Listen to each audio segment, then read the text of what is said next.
인생은 이제 두 가지 인생이 있습니다. 우리가 살아있을 때 땅에서 살아갈 때는 이제 세상 인생이라고 하는데, 세상 인생은 이제 보통 우리가 100년 인생이다 그렇게 이야기를 해요. 근데 세상 인생은 우리가 그 어렸을 때 자란 과거가 있고, 지금 현재가 있고, 이렇게 미래가 있습니다. 그래서 이제 과거라는 거는 우리가 지나온 길이죠. 지나온 길. 그리고 현재라는 거는 우리가 이제 지나가는 길이에요.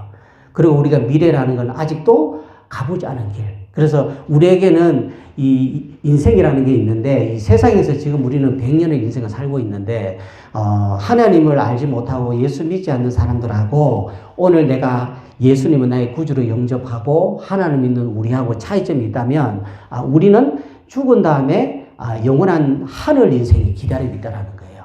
그 하늘 인생은 과거, 현재, 미래가 있는 것이 아니고, 자, 시간의 세계는 과거, 현재가 미래가 있고, 아이가 있고, 청년이 있고, 노인이 있지만, 그러나 우리 하늘나라에 가는 저 하늘나라 인생은 영원히 사는 생명, 영원히 사는 인생이기 때문에 과거도 없고, 미래도 없고, 늘 현재만 있는 그런 인생이라는 거예요. 그래서 우리는 여기 인생은 살아봤는데, 두 번째 하늘 인생은 안 살아봤죠.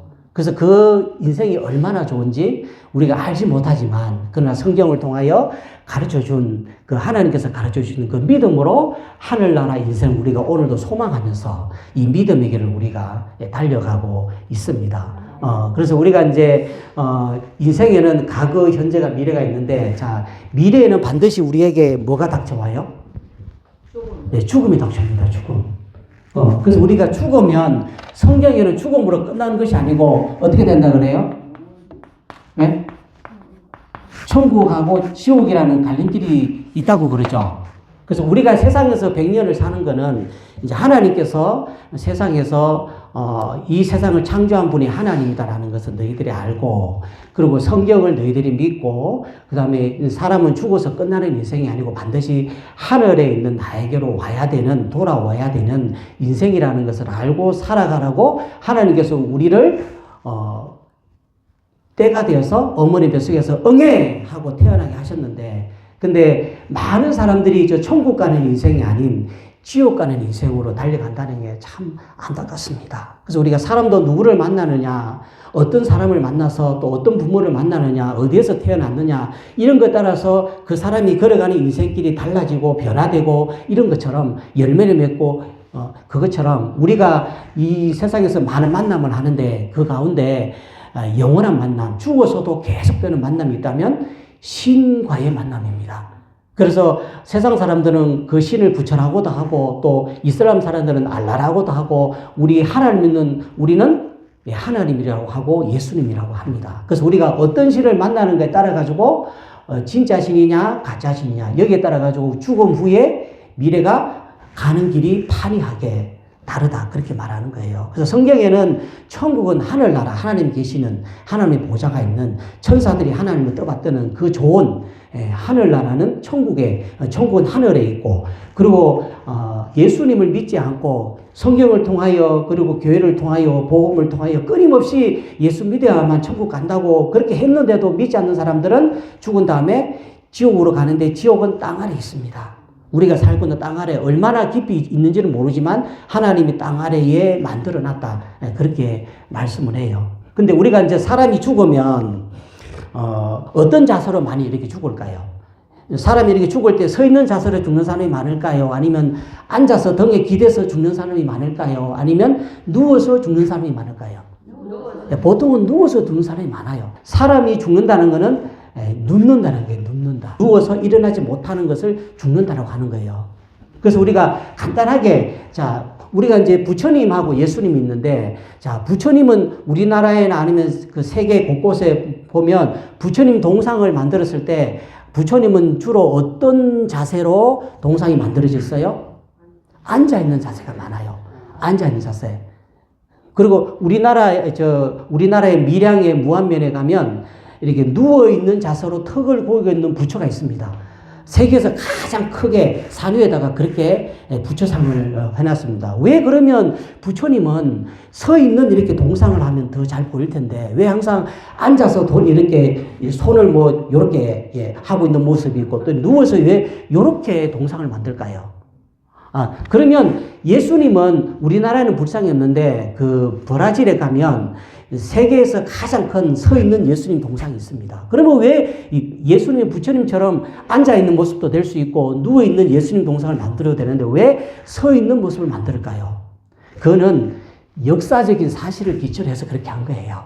부처님이 돌을 닦을 때 앉아가지고 그래서 이제 앉는 자세를 자불상이라고 하고 누워있는 자세를 와불상, 앉을 자, 누울 와 해서 와불상이라고 하는데 부처님의 역사적인 기록에 보면 돌을 닦을 때 앉아서 돌을 닦았어요. 그래서 부처님 동상은 앉아있는 자불상 동상이 많은 거예요. 근데 예수님은 무덤에 들어가셨다가 다시 살아나셨죠. 부활하셨죠. 걸어서 나오셨죠. 그래서 역사적인 기록에서 브라질에 있는 예수님의 동상은 서 있는 동상으로 그렇게 만든 거예요. 사람의 인생은 한 번밖에 못 사는데 만약에 우리가 다시 내가 어렸을 때 과거로 돌아갈 수 있는 길이 있다면, 그래서 내가 과거로 돌아가면 과거에 내가 살았을 때 누구를 만날까요? 우리 부모님이 다 살아있을 때 부모님 만나겠죠. 그리고 우리 자녀들이 어렸을 때 자기들 키우는 그 모습 만나고, 그리고 이미 돌아가신 우리 남편 서방님을 만나잖아요. 그러면 만약에 지금은 내가 다 과거를 지나와서 현재 살고 있는데 다시 내가 만약에 과거로 돌아가서 우리 남편을 만나고 우리 부모를 만나면 꼭 내가 지금은 못했는데 다시 그때로 돌아가면 해보고 싶은 말이 있습니까? 예, 저는 저희 아버지가 이렇게 돌아가셨는데 제가 만약에 저희 아버지 살아계실 때 과거로 돌아가면 아버지를 많이 좀 안아주고 싶어요. 근데 자식이라고 해가지고 한번 안아주지도 못하고 둘 다 경상도 사람이라 좀 무뚝뚝해가지고 밥 먹었나 밥 먹다 그것만 하고 좀 안아주면 좋은데 아버지 사랑합니다 좀 이렇게 안아주고, 그 자식이 부모를 이렇게 안아주는 게 그렇게 힘이 들어요. 우리 부모인데 우리 자식인데도 왜 안 될까요? 그래서 만약에 과거로 돌아갈 수 있으면 많이 좀 안아주고 싶고, 그리고 제 아버지 돌아가시고 난 다음에 이렇게 보니까 제가 옷을 몇 벌이나 사줬나 보니까 없어요. 거의 없어요. 한 벌 사줄까 말까 이랬어요. 그래서 제가 뭐 했는지 모르겠어요. 세상을 살면서 나를 낳아주신 부모님이 옆에 항상 계셨는데도 전화하면 언제든지 목소리가 들리고 보고 싶으면 언제든지 찾아가면 그 자리에 항상 계셨는데 돌아가시고 나서 보니까 옷을 많이 사준 적도 없고 좋은 식당에 모셔가서 밥을 사준 적이 없고 그저 이렇게 젊은 나이에 세상이 좋다가 바람 따라 구름 따라 꽃 따라 여자 따라 뭐 이렇게 놀다가 그냥 부모님 옆에 계신 부모님이 정말 소중한 분이신데 진짜 그 부모님에게 한번 안아주지 못하고 좋은 것 해드리지 못하고 그 마음이 너무 많은 거예요. 그러면 우리 성도님들은 다시 과거로 돌아가서 우리 서방님을 만나면 꼭 내가 한마디 하고 싶다 아니면 내가 한번 행동을 하고 싶다 그러면 어떤 걸 하고 싶어요? 안아주면 되죠. 안아주면. 영감님 사랑합니다. 사랑합니다. 좀 안아주면 되잖아요. 그리고 우리 부모님 살아계시면 우리 부모님 좀 이렇게 좋은 음식 해가지고 좀 이렇게 맛있게 해드리고. 예.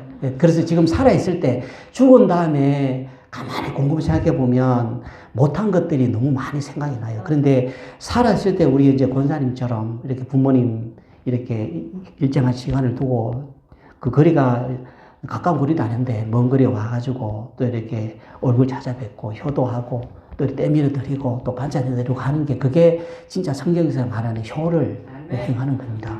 그러면 이제 그렇게 하고 이제 우리 부모님들이 눈을 감으시면 그래도 내가 옛날에 우리 부모님께 이렇게 찾아뵙고 이런 일 많이 했지 하면서 그나마 좀 이제 위로가 이렇게 될 수가 있습니다.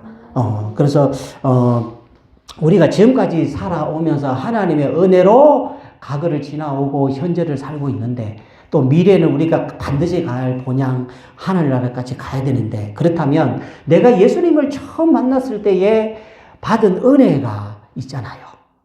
어떤 은혜를 체험한 것들이 있는데, 그러면 그 은혜를 내가 마음속에 간직하고 알고 있는데 얼마나 내가 그것을 간직하고 기념하고 기억하고 살고 있는가? 오늘 본문은 그것을 묻는 거예요.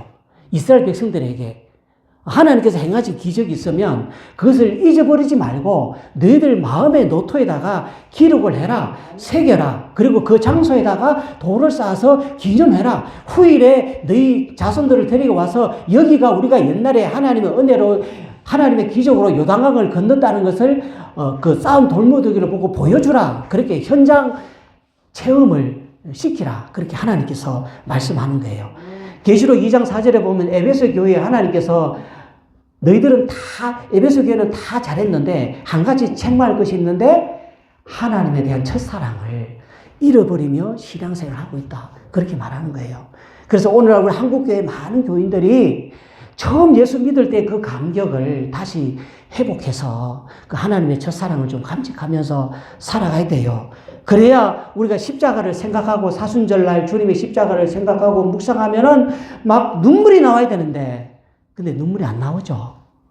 예, 저도 눈물이 안 나올 때가 많아요. 그러면 아이고 주여 제 마음에 나쁜 것이 세상의 욕망이 많이 들어왔습니다. 이제 그러면 회개할 때가 많은 거예요. 또 우리가 하나님을 하늘에 계신 하나님, 천지의 창조신 하나님을 우리를 지옥불에 던져 넣을 수도 있고 천국으로 인도할 수 있는 그 심판자 되시는 하나님을 생각하면 눈물이 나와야 되는데 감격이 나와야 되는데 아이고 아버지 하면 눈물이 나오고 가슴이 뭉클해야 되는데 근데 안 그렇죠? 아이고 아버지 하면 그냥 속이 캄캄하고 예? 답답하고 그렇지 않나요? 그만큼 그렇다는 것은 우리 마음이 어째서 그래요? 우리 마음밭이 성경에 보면 30배, 60배, 100배의 열매를 맺는 좋은 밭으로 우리 마음밭을 만들어야 되는데 아직도 우리 마음은 연약하고 부족하고 교만을 버리지 못하고 아직도 욕심을 버리지 못해서 우리 마음은 자가밭 같은 마음, 돌짝밭 같은 마음, 길가같이 딱딱한 마음밭이 되어버렸기 때문에 우리 마음밭에서 30배, 60배, 100배의 열매를 맺어가지 못한다 그러는 거예요. 그래서 오늘날 많은 한국교회, 교회가 한국교회 그리스도인들이 예수를 믿는 거 잘해요. 잘 하는데 그런데 한국교회가 자꾸 정체되고 침체되고 세상 사람들하고 외면당하고 그렇게 되는 건 왜 그럴까요? 열매가 없습니다. 열매. 그 열매라는 건 겉으로 드러난 열매, 부흥의 열매도 있지만 자기 내면에 좋은 밭으로 만들어서 좋은 열매를 맺는 마음밭의 열매도 있습니다. 성전에도 눈에 보이는 건물 성전이 있고 우리 마음밭, 우리 마음이 눈에 보이지 않는 성전이에요. 그래서 우리가 그 두 가지를 온전하게 이렇게 선로와 같이 마주보면서 나아가야 되는데 너무 눈에 보이는 것에만 치중해서 하다 보니까 그냥 우리의 중심을 보시는 우리의 마음을 보시는 하나님께서 우리의 마음밭을 볼 때 시커멓고 연단처럼 구멍만 뻥뻥뻥뻥 이렇게 뚫려가지고 시커매요. 시커매. 그래서 하나님이 성령의 불을 지피려고 하면 우리가 연탄불에다가 불 지피면 어떻게 해야 돼요? 구멍에다가 불이 잘 들어가야지 공기가 잘 통해야 불이 활발 이렇게 타올라서 찌개를 끓고 방이 따뜻하고 하는데 우리 마음에 이 연탄 구멍이 동그랗게 나 있는데 시커먼 연탄에다가 성령님께서 불을 안 붙이잖아요. 뜨거운 성령의 불에다가 하나님이 불을 붙여야 성령불이야. 그러면 막 발이 춤을 추고 손이 올라가고 마음이 기쁘고 그렇게 해야 되는데 전부 다 찬양 부르면 입만 빵긋빵긋 하고 이제 그런 신앙이 지금 그런 성전이 되어버렸다는 거예요. 그래서 우리 마음에 어떤 마음밭이 되어 있는가 그거 상당히 중요합니다. 자, 오늘 본문에 보면 여호수아 이제 3장에 보면 이제 요단강이 있습니다. 이스라엘 백성들이 이제 가나안 땅에 곧 들어가야 되는데 가나안 땅에 들어가기에 앞서서 요단강을 건너가야 돼요. 그런데 그 요단강 물이 너무 불어나가지고 물이 막 흘러 넘치고 들어갈 것 같으면 하면 죽을 것 같은 그런 거센 물결이 일렁이고 있을 때 하나님께서 궤를 맨 제사장들에게 너희들이 그 요동치는 저 사납게 파도치는 저 요단강에 발을 먼저 담그라 그렇게 말을 해요. 그럼 우리 같으면 담글 수 있겠습니까?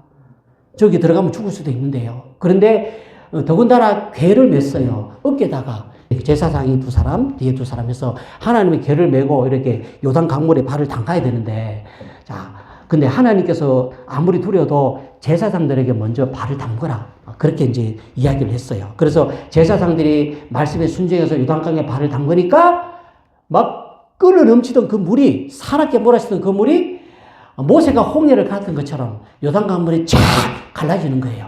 말씀에 순종했더니. 그래서 이 게르메 제사장들이 요단강 중간쯤 가서 딱 이렇게 멈춰 있고 하나님께서 이제 백성들을 건너게 해라. 그래서 백성들이 다 건너간 다음에 요단강 한가운데 있는 게르메 제사장들이 마지막으로 그 요단강을 건너왔습니다. 무엇을 말할까요? 제사장들은 하나님을 믿는 백성들을 보호해야 된다는 거예요. 보호해야 된다는 거고, 가장 위험한 자리에는 제사장들이 앞장을 서서 가야 된다는 거예요. 하나님 말씀에 순종해서. 그래서 오늘 이 본문에서 우리가 알 수 있는 것은 이 하나님께서 기적으로 요단 강물을 갈라서 건너게 하신 그것을 이스라엘 백성들에게 어떻게 하라? 네, 기억해야 된다. 기억하고 기념하라. 그렇게 말씀하는 거예요. 그래서 오늘 본문에서 하나님 우리에게 주신 메시지는 뭐냐? 첫 번째로는 기념되는 인생을 살라. 그렇게 해요. 기념되는 인생. 우리가 살아가면서 크고 작은 사건들이 우리를 괴롭히잖아요. 그때 하나님께 도움받은 경험을 했다면 그냥 지나쳐 버리지 말고 기념해라. 그렇게 말하는 거예요. 우리가 생일을 기억하고 또 결혼 기념일 기억하고 그렇게 하는 것처럼 하나님께 받은 은혜를 잊어버리지 말고 우리 마음의 수첩에다가 기록을 해서 노트에다 기록해서 그것을 기념하라. 그렇게 말씀하는 거예요.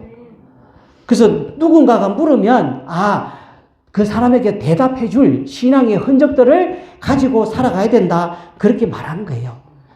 자, 사람들은 우리가 체험하는 그 은혜를 아무것도 아닌 요단 강물에 세워진 흔한 돌무더기로 볼 수 있지만, 그러나 하나님을 믿는 우리들은 그것이 무슨 의미를 담고 있는지 사람들이 물었을 때 대답해 줄 수 있는 그런 신앙의 돌무더기를 쌓아라. 그렇게 말하는 거예요. 우리가 신분의 차이는 있지만 세상 살아가는 방법이 너나 할 것 없이 비슷해요. 공부하고 돈 벌고 남들과 다를 바 없는 평범한 삶을 살아가지만, 그러나 우리 그리스도인들은 무언가 하나님 보실 때에, 사람들이 보실 때에 물어볼 만한 인생이 있는, 기념할 만한 인생이 있는 그런 인생으로 살아가야 된다. 그것을 하나님께서 말씀하는 거예요. 여호수아 5장 9절에 보면 내가 오늘날 애굽의 수치를 너희에게 굴러가게 하였으므로 그곳 이름을 오늘날까지 길갈이라 하느니라. 자, 수치라는 건 뭘까요? 수치라는 거. 모욕스러운 일, 또 치욕스러운 일, 부끄러운 일을 우리가 수치라고 이제 그렇게 말을 합니다. 근데 우리 성경에 보면 야곱이 이런 사람이었어요. 수치가 많은 인생이었어요. 다른 사람에게 좀 드러내기 어려운, 자기만 간직하고 싶은 그런 일들이 많은 사람이 야곱이라는 사람이었습니다. 그럼에도 야곱은 성경에 그 야곱의 수치가 성경을 통해서 모든 사람에게 알려졌기 때문에, 그래서 우리가 그 성경을 읽을 때 우리에게 기념이 되고 그 야곱의 일생이 우리에게 은혜가 되는 거라는 거예요. 그래서 나의 수치를 기념하는 것, 그것이 길갈이다. 그렇게 말씀하는 겁니다. 자, 우리가 하나님을 만나지 못했다면, 또 저도 하나님이 없는 인생이었다면 세상에 돈을 따라서, 쾌락을 따라서, 여자를 따라서, 죄를 따라서 그렇게 살다가 그 요단 강물에 빠져 죽을 수밖에 없는 그런 인생이었는데, 그런데 나와 우리 성도님들의 인생에, 그런 인생에 우리 아픔과 수치를 기념하기 위해서 하나님께 예배하는, 도리교회에서 하나님께 예배하는 신앙의 돌을 쌓을 때 모든 고난과 우리의 수치가 예수 그리스도의 십자가의 보혈로 깨끗이 씻어진다. 그렇게 말씀하는 거예요. 그래서 우리가 아직도 걸어가야 할 인생길, 지나가지 않는 인생길이 있는데, 그때마다 앞으로도 우리에게 닥쳐올 우리 앞을 가로막는 거센 물결, 사나운 그 물결이 우리 앞을 가로막는 그런 요단강이 있을 텐데, 그럴 때마다 우리 그 요단강이 우리의 영혼을, 우리의 삶을 삼키지 못하도록 하나님께 예배하면, 하나님께 찾으면, 하나님께 기도하면 하나님께서 기적을 베풀어서라도 요단강을 갈라서 마른 땅을 건너게 하시고서라도 우리 믿음의 사람들을 그렇게 인도해 주시겠다. 그렇게 말씀하는 거예요. 두 번째로는 하나님께 기억될 만한 인생을 살아야 된다. 그렇게 말씀합니다. 어떤 인생요? 하나님께 기억될 만한 인생을 살아야 된다. 자, 하나님의 기적으로 이제 요단강을 건넜던 것을 기념하기에 거기에 있는 강가에 있는 돌 12개를 택해서 거기에 두고 세웠다. 그렇게 말씀합니다. 그래서 그 12개 돌은 이스라엘 12지파를 의미하는 거죠. 자, 백성들은 그 전까지는 광야에서 유목민으로 살다가 이제 가나안 땅에 들어가면 어떤 삶을 살아야 돼요? 직접 땅을 일구어서 땅을 경작해서 농사를 지으며 살아야 됩니다. 그런데 낯선 땅에서 처음으로 농사를 짓다 보면 모르는 것도 많고 어려운 점도 많습니다. 그래서 농사가 안 될 때마다 이미 가나안 땅에 살고 있는 사람들, 농사를 짓고 있는 사람들, 그 사람들이 섬기는 바알 신에게 무릎을 꿇고 싶어지죠. 묻고 싶어지고 그 사람들이 하라는 대로 하고 싶어집니다. 그래서 비가 안 올 때는 이 사람들이 바알을 섬긴다는데 바알에게 절하면 비가 온다는데 바알은 농사의 신이라는데 그래서 바알에게 제사하고 묻고 싶어진다라는 거예요. 그래서 오늘날 우리도 기도 응답이 안 되면 많은 분들이 권사님이든 장로님이든 그리고 집사님이든 어딜 찾아가요? 점집을 찾아가요. 빨리 응답 받으려고. 근데 실제로 점장이들이 말하는 거 보면 예수 믿는 사람들이 많이 찾아온대요. 하나님께 기도하면 하나님이 3시경에 응답해 주면 좋고 내일 아침에 응답해 주겠다 그러면 좋은데 하나님께 기도하는데도 때로는 눈물 흘리며 기도하는데도 하나님이 계신지 안 계시는지 잠잠하고 계시는 하나님의 때가 많습니다. 그럴 때 우리는 누굴 찾아가요? 점장이를 찾아가죠. 점장이 찾아가면 점장이 요리하러 해보고 쌀을 탁 해보고 칙칙칙칙 해보면 바로 알죠. 이 점장이에게 접신들린 귀신이 있으니까 귀신이 바로 알게 줍니다. 근데 하나님은 우리 인간에게 미래를 알지 못하게 그렇게 출생하게 하셨어요. 오직 영원한 생명을 가지신 그럼 우리를 천국으로 인도하시는 그 하나님만 의지하면서 하루하루 하나님 한 분만으로 만족하면서 일용할 양식을 일용할 길을 걸어오라고 미래를 아는 능력을 주지 않았습니다. 우리는 내일 일을 모르는 게 인생이에요. 그게 오히려 나아요. 내가 언제 죽을지 알면 내가 80이 죽는다는 것을 알면 자 78살이 가까우고 79살이 가까우면 불안해서 덜찍 죽어요. 모르는 게 좋습니다. 모르는 게 건강하게 행복하게 살다가 하나님 나라에 가면 그게 더 좋아요. 그래서 너무 많이 안다고 그 인생길이 좋은 거 아니에요. 많이 배운 사람들이 얼마나 교만한데요. 우리가 이제 이런 마음이 들 때 그래서 이제 하나님은 너희들이 오늘 본문에 나오는 그 길갈을 기억해라. 길갈을 기억해라. 그렇게 말씀하는 거예요. 그러니까 내 인생에서 이제 하나님의 은혜를 체험했던 그때를 하나님을 만났던 그 첫사랑을 기억하라는 거예요. 그래서 성경에 보면 하나님의 은혜를 기억해야 된다. 하나님께 돌아와야 된다. 잊지 말아야 된다. 이런 말씀이 너무 많습니다. 왜 그럴까요? 우리는 하룻밤 지나면 자꾸 깜빡깜빡 잘 잊어버리기 때문에. 그래서 은혜를 기념하라. 기억해라. 말씀을 기억해라. 그렇게 말씀하는 거예요. 그래서 이제 1절에 보면 그 모든 백성이 요단을 건너기를 마침에 여호와께서 여호수아에게 말씀하여 이르시되 자 요단강을 이제 이스라엘 백성들이 건넜는데요. 그들이 그 요단강을 건넜던 그들의 인생은 다 똑같지는 않을 거 아닙니까? 어떤 사람은 아픔을 많이 경험하고 어떤 사람은 범죄한 인생도 있고 가족한 사별한 사람도 있을 거고 알코올 중독자도 있을 거고 성격 장애자도 있을 것입니다. 그런데 그런 다양한 사람들이 하나님의 백성 이스라엘 공동체 안에 속해 있으니까 그냥 함께 요단강을 어울려서 건너갔다. 그렇게 말씀하는 거예요.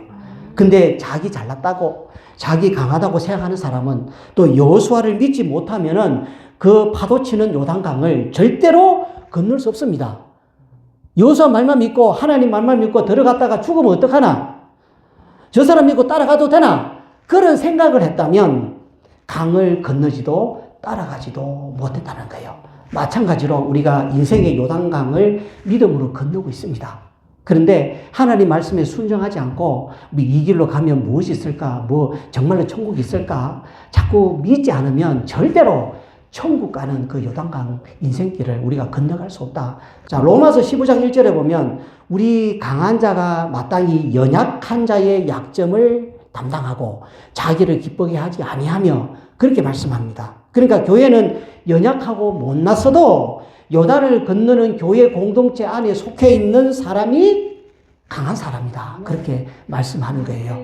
근데 교회에서 우리가 이제 신앙생활 하다 보면 믿음이 다를 수 있습니다. 사람의 얼굴이 다른데 믿음이 다르죠. 사람의 마음밭이 다른데 생각도 다릅니다.